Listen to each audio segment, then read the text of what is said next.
Welcome to Deep Dive. I'm Kevin Benedict, and I want to thank all of you guys for joining us today.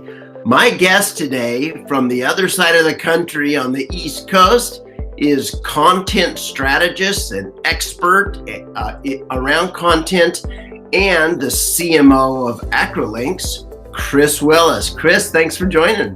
Thanks. Nice to see you, Kevin. So Chris and I have known each other for many years. He's been on our program here several times in the past, and I wanted to go back to him today as an industry expert because over the last several months, I've talked to so many CMOs and C-level folks, marketing gurus about content. And what I'm hearing from all these guys is content requirements are increasing, especially as people personalize more content. You need variations of kind of the same kind of content based on personas and people in the company and customers and prospects and partners and sales enablement purposes. So different versions of like the same kind of content and things. So it just seems like the demand is going up for content and the complexity continues to increase. So I wanted to go back to the expert, Chris, and really pick his brains about how companies should best manage this. So Chris, now I got you in the spotlight. Fantastic. So let's focus today, Chris, on business leaders. With all this complexity, with companies who are managing across the world, so they're multinational, they've got channels all around the world, there's different languages, different content requirements, different products for different segments of the market, etc. How does somebody in the position of leadership there actually get a handle on the content coming out of their company to make sure it's compliant, it's effective, and it's accomplishing what you're trying to accomplish? Where would they start? It's interesting you used the words get a handle on. We say get our arms around, but that's when you talk to these folks, they literally make the gesture. They make the hands are like, how do I get my arms around this process? Because we talk a lot about customer acquisition and demand and the spend that we put into that. But 50% of most organizations' budget goes into content, and this content is a huge mass. I mean, you've got tens of thousands of authors across the globe creating millions and millions of words. In some cases, we have one customer that's doing 1 billion words a year. And the ability to govern that process, even in the smallest way, still escapes a lot of these companies. It's a huge gap for many of these organizations from a maturity standpoint. And I mean, the easiest example of governance in the creation of content is company name. You're talking to a CMO or a brand owner and you say, look, what if you could make sure that everybody that writes content for you spells the company name right, or uses the right capitalization, or whatever that one little rule might be that would make a difference in the overall process of creation of content? And people light up at that. Oh, that's amazing. Yeah, well, now extrapolate out from there. What else do you want to do? How far do you want to go with this concept of governance? Because what we're seeing is that these companies, almost everybody right now, is engaged in a digital shift because they know that it's an essential driver of revenue and profit and growth. And with that digital shift, time is a thing, because the next 2 years are really going to separate the digital winners from the people that are left behind. And that creates a time to market requirement, right? So I need these things and I need them now. You add to that the fact that most of our customers in the Fortune 1000, 5000 are managing a transformative customer experience initiative. And I think, if you look at the numbers, and Forbes had an article earlier this month, 81% of executives believe that their companies are going to compete solely on experience over the next few years. So that leads to a consistency issue. How do you say the same things in the same way, in the same voice, and then tailor that, like you said, personalize that to the audiences that you're speaking to. And finally, I mean, we're talking about big companies here. Thinking about brand, tone, clarity, and specifically as it applies to M&A activity. Mm-hmm. So I met with a CMO earlier in the summer, told him a little bit about what we do, explained that we would take his content strategy, his brand strategy, take it right off the whiteboard, make it actionable, allow him to see content versus execution, or strategy versus execution, and then shrink the gap between the two. And he's fantastic. We're being acquired by a French company at the end of the summer. Let's get together right as that's happening. And that's exactly where he sits. Everything's changing in his world, everything. And it's not just flipping the names of the companies. It's the tone that the companies use. He's small American, well, a very large but small American insurer being purchased by a huge French insurer that speaks very differently. And how do you manage that? Because this is a quick, efficient rebrand of everything, and it's got to be consistent, and it's a critical aspect. And what we find everybody has in common is that content's driving the business, right? And content's there specifically in these cases to keep customers happy, keep them engaged, bring in new customers. It's keeping companies compliant. But to your point, it's helping them scale. And this problem of getting your arms around it, it's very real. Adding a layer of content governance on top of this didn't seem like a thing several years ago. Now it's very much a critical aspect of the content creation maturity model. Got it. So you highlighted some of these, but let's review them together, Chris. What are some of the areas that people would look at, in addition to just the, spell check and grammar? You talked about tone and clarity and brand. How far out do people actually want to have a handle on the content? So I think, what we're seeing with our customers is all kinds of different use cases. There's, consistent clarity is one. So if you're creating support documentation, for instance, for a website, what's the purpose of that? What's the strategy that's driving that actually? And it's most likely, it's either customer retention, so creating happy customers that have their problem solved. But at the dollars and cents standpoint, it's call avoidance. I'm trying to reduce the amount of incoming phone calls by creating good content. And so now we're trying to create this massive content that allows people to be self-sufficient, that they're able to understand it's written for them at their level of education or usage or technical ability. It resonates with them. It helps solve their problem. So can I create a rule set that allows all of my content authors, all of my subject matter experts to create content that meets that objective? It's going to be useful, it's going to be readable, it's going to be consistent, it's going to leverage the voice of the company or the department. That's the first thing. And we see a lot of that because that's part of that customer experience initiative, right? It's creating a better customer experience over all of our touch points. Most companies in the Fortune 1000 have thousands of web pages constantly being created. How do you tie that together? Not just from a readability standpoint or a consistency standpoint, but from a findability standpoint. Because when you look at the statistics, one of the biggest issues with content and content spend is that content ends up being too difficult to find. So it's out there, I've created it, put it out in the world, but nobody knows it's there because it's not findable. Can I make it so that, can I write my content with findability in mind? Can I write all of my content in my company's brand voice? So think about companies that are differentiating based on brand. So we have a customer, it's in the CAD space, CAD design space, and they're looking to differentiate on brand. They want to have a voice, a tone, and a space in the market that's recognizable, that represents them as a company, and it draws customers in, keeps customers longer, provides that level of customer satisfaction. And so how do you govern tone of voice, the words you use, the terminology behind it, the sound bites and the messages that feed into that? And how do you do that across all of your internal authors, but also all of your external authors? Because all these companies have external agencies creating content as well.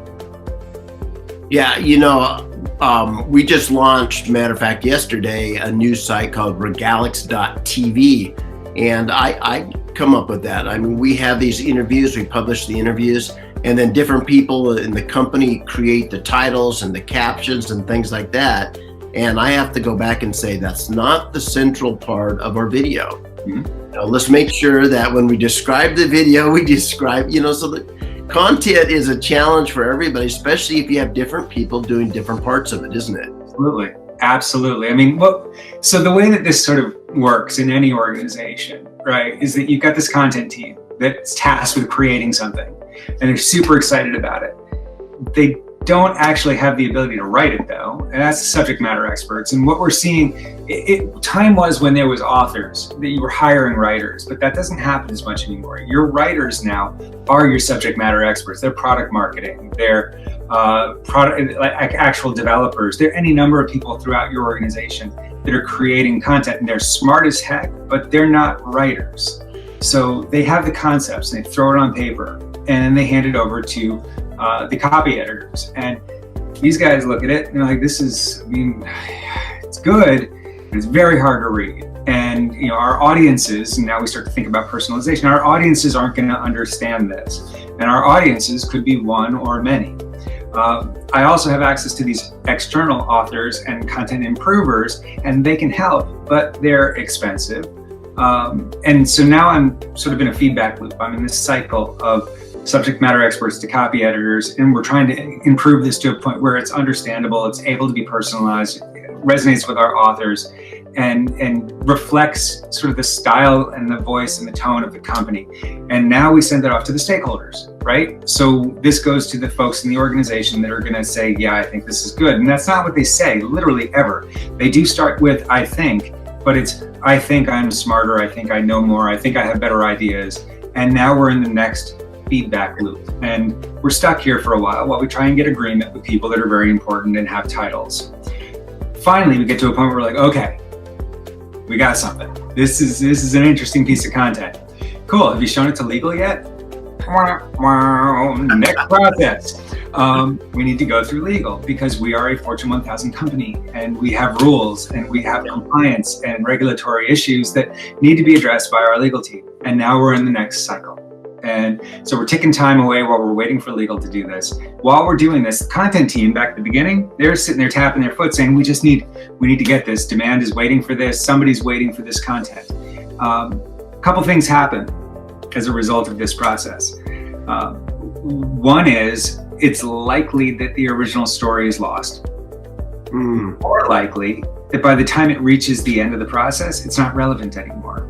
So what we're hearing, and what companies like Serious Decisions are saying, is that 56% or more of enterprise content is never used. It just goes to waste, because it's not timely anymore. It's not relevant. It was really cool in February, but when you delivered it in August, it's not a thing anymore. Right. And so the process needs to be streamlined. And I think that's the number one challenge that we see within our customers. Now, we solve a lot of problems for people, and we talked about several of them already, but the velocity, the breaking down these editorial bottlenecks and getting content to market faster. When we talk about digital shift, when we talk about customer experience, when we talk about rebrand, all of those are critical and time-based. And in order to be successful, you need to have things created in a reasonable amount of time. And oh man, Chris, I thought running a business was complicated already, but now you've just scared me to death. Well, don't go run a 1,000-person writing team. I was with the company yesterday and interviewing one of their top leaders in marketing, who said they have over 1 million SKUs. And they're multinational. They're dealing with probably 100 different languages of content. And so that's big enough, right? 1 million SKUs, so 1 million descriptions, 1 million everything, then multiple languages, different cultural meanings behind different words. And then it occurs to me there's a lot more than just text-based, right? There's audio, there's video, there's Where do you guys set the limits from within what you guys are trying to manage? I mean, we work with the written word, but the written word feeds into all those things. So one of my customers recently said, we're dealing with TV commercials, we're dealing with billboards, we're dealing with banner stands inside our branches, we're dealing with website content, we're dealing with the materials that we give away at the counter. All of those need to sound like us. All of those need to be clear and easily readable. All of those need to be translatable. And that's where we're real strong, is the ability to take all of that, regardless of where it's going to end up, and make it strong source content. So when you talk about translation and having hundreds of languages you need to support and local terminology, one of the things that we do, so we're not a machine translation solution. That's not what we do. What we do is create source content that can be translated easily, because we take out all of those things. We take out fuzzy buzzwords. We take out local colloquialisms. We make it straight source content and allow it to be translated for less dollars, because it's less words and because it's less complicated. And then if you want to run it back through your voice filters in foreign languages, you can do that and add back in your personality. But in the case of support content, for instance, that needs to be translated, voice isn't as important as readability. So I write the way I speak, and I say crazy things all the time. It's not easy to translate. So the first thing that Acrolinx would do for my writing is pull all the me out of it and make it easy to understand. What are you really trying to say?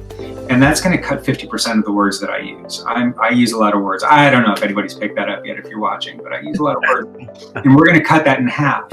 So what we did was we just cut the bill in half too, because we're paying on a per word basis for manual translation, for human translation. And that adds up to real money. And that's the business case at one of our biggest customers, is they set out at the beginning of the year to cut back the amount of words by 50% with an expected savings of $8 million in that year. And they hit it. They actually exceeded it. And I mean, it's not the most exciting, glamorous business case, but $8 million is. Oh yeah. I mean, that's a real savings. I'm not a math guy. It's a huge ROI. It sounds like it. So I brought a problem, I've been hearing about this problem, so I brought it to you. Now you've just scaled that problem to be huge. How does it get resolved? What does that actually look like? Somebody went out there and say, Acrolinx, make this the best practices kind of environment. Mm-hmm. What would you do? How does it, how would you actually implement this kind of strategy and this kind of solution? So, I mean, I like to think about, because of where I sit in the organization, I like to think about starting from the top. We have many customers that also start from the bottom, from the silos, but the top-down solution is I feel like it's so glamorous to think about, is that you have a way of speaking, you have a set of words, you have a terminology directory, you have a style guide that sit at the top of your company. If you're Coca-Cola, you have a tagline, you have a voice in the marketplace, and you know it really, really well. But you also have 10,000 people that are writing things about Coca-Cola inside and outside of your business. So at that very top level, you build your Acrolinx cloud to understand your voice, to understand your terminology, understand your audience's clarity level, and build in messaging right into the terminology directory, so that if somebody writes, have a Coke and a handshake, it says, whoa, hey, I think you meant have a Coke and a smile. Do they still say that? Am I dating myself? I don't know, but I understand your point, Chris. And so at the top level, it's about building something that everybody can leverage. And then as you drop down into lines of business, you're customizing that based on that top rule set for each use case that's going to leverage the content. So if you think about what, again, the customer experience world looks like, you're looking at all these touch points across the entire customer acquisition, customer retention life cycle. Each one of those groups could have a slightly different way of leveraging Acrolinx based on the type of content they're creating, but they're still leveraging that top level rule set that comes down and says, have a Coke and a smile, not have a Coke and a handshake. Got it. So talk to us about what the solution actually looks like. Is it a desktop app? Is it a cloud-based feature? Do you import content? How does that work? Yes, so we are a cloud-based solution. We think very much in terms of what we say is capture, create, and analyze. And what I mean by saying that is, the first thing you do is you open up Acrolinx in your browser and you run some content. You get an idea of a benchmark of what your content looks like. And we're going to use that benchmark to essentially capture content goals. So content goals look a lot like some of the things we talked about. What is the terminology that you use? And if you don't know it, we can harvest it out of good content. What are the audiences that you create for, and how do you want to create content for each one of those audiences? What does your style guide look like? And let's bring your style guide into the platform. Once we've created this lens through which your content will pass, then it's about going through a full analysis of all of your content to understand the gap between what you just said you want to be and what you actually are. Armed with that information, we can then push out guidance to authors in real time. And that guidance is in the form of a sidebar. That sidebar sits in whatever authoring tool you use.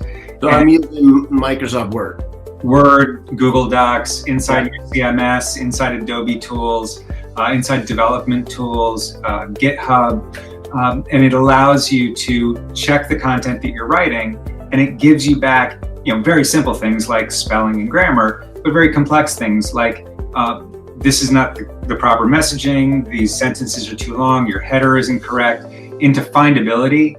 If you intend to be found for these terms, heads up, you're not. It's not the content that you've written.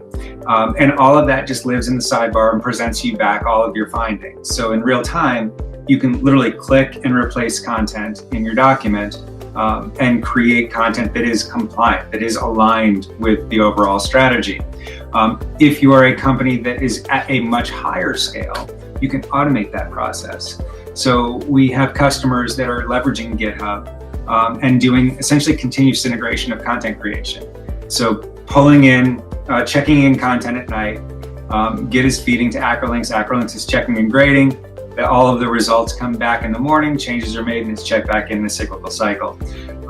We also have customers that don't use the concept of guidance at all. So we have a company with $1 billion worth of agency business coming in, and they're making agency purchasing decisions based on the performance of those agencies through their Acrolinx score. What type of content are you creating? Is it in line with what we think it's supposed to be? But in any of those use cases, the last stage of this is understanding something that nobody currently understands, which is the performance of their overall content engine. So when we talk about analytics, people get confused because when you think analytics, you're thinking of performance of content. That's great. You already know that. Like, that's what we all know, is how did it do? Did people download it? Did it help me to convert? Did it get people to read my time spend time on my webpage? That's cool. I want to be able to answer a different question. Are you getting better at this? What's happening inside the engine? Where are we struggling? So I can understand what parts of my organization are struggling with what parts of our content creation. We're having a huge disconnect in terminology, and it's coming out in our analytics. People are using words now in a different way, and we're pushing back. Should we be pushing back? Am I having regular terminology council meetings to do that? Are we improving our Acrolinx score over a period of time? And if we are, can we correlate that improvement to anything else in our business? Can we look at our CSAT or our NPS and see that as a result of improving our content, we're actually improving our customer satisfaction? And that analytics that we have, that doesn't exist anywhere else in nature. Wow. So I was with a pharmaceutical company last week that was looking at their entire initiative is about speeding up their filing process. And one of the most attractive aspects of this was people ask me all the time, are we getting better? Like, maybe we're getting faster, but is the content good? And is it getting better? And we can't answer that question. Now you can. And that was the most exciting part, was I'm trying to prove my job. I can't prove it. Yes. Yeah, Chris, I'm listening to this and thinking there are opportunities for English majors out there. And all kinds of writers and different language writers, because content is so key to all these different aspects of the business that you're describing here. Mm-hmm. And it's still, I mean, I like to think about, what this does for us really as writers, editors, and folks in content organizations is this isn't an AI tool that displaces us. This is something that makes us better. So if you're an author and you somehow you come across our website and you hear about content governance and you hear about a AI powered editor, that's terrifying. Like, so the Terminator is going to tell me whether I'm a good writer or not. I went to Harvard. I know I am. And that's not what it's about, right? This is about aligning you to the organization. This is about avoiding subjective guidance. This is about an objective view of, is this or isn't this what the company's trying to create? And it allows authors to get support and guidance without attitude, without opinion, without snark. Yeah. I mean, editors aren't the softest, gentlest people in the world. And if I'm an editor, what this allows me to do is actually do my job. I don't have to fix your stupid mistakes. I don't have to fix alignment issues. I don't have to fix terminology problems that I've fixed 1,000 times before. What I can do, wait for this, because this is crazy, is I can look and say, oh, okay, I get what you're trying to say. I think we could say it better, or maybe this could represent us better as a business. I'm looking at the concepts and the content of the content, not just, I got to get this thing fixed and get it off to the next person, because that's what we've become, right? I mean, think about when somebody hands you something to edit. Are you really reading for concept, or are you just trying to make sure it doesn't have obscenities in the middle of it somewhere that are going to surprise people? And we're past that now. Now we're looking at how this actually works. And when you see it in practice, last week, one of our partners had their customer conference and one of our customers spoke. And you look at the progression that they've made as a business, as a content organization. And they went from having, in 2011, 4 editors, and they were creating, I think, in the area of 120 pieces of content, 4 editors. They had 1% coverage of that content with those 4 editors. Today, with automation and with Acrolinx, they're doing thousands of web pages with 0 editors and 100% coverage. Oh my. You know, that's what keeps running through my mind as I'm listening to you, Chris, is that this helps you scale. That's the whole story. Because, you know, you might be good in one location and your New York office is really good at it, but what about all the other offices? Yep. How does that work in the social media space? It's social media, it's bots, it's chat support. All of that is, I mean, it's completely based on the organization. And you get these authors with their own personalities that are used to, if I'm chatting on my phone, I'm throwing emojis and shortening words. And if you work at a London-based bank, I'd prefer that you not use emojis and not drop the YO and just put you. Write real words. And so the ability to check that content before you press send, the ability to check social to ensure that it's on brand voice, which is very important in the social world, before you press submit, that's huge. It's just an extra guideline. It's not a security feature. It's not heavy governance on somebody to make them not who they are. I just got to be me and put my stuff on social. It's not about that. It's about, we're a company, we have a way, we have a voice, and I can make sure that you know it when you're doing things and you take it into account. And that's a big thing for companies right now. We have a bot on our website, and as I was actually programming the bot, I'm running Acrolinx on it to make sure that I'm using our terminology, that I'm using our voice, because if it doesn't, then it's not us. Oh, you have given all of us so much to think about. Chris, thank you for showing sharing your expertise with all of us today. Anytime, Kevin. Thank you.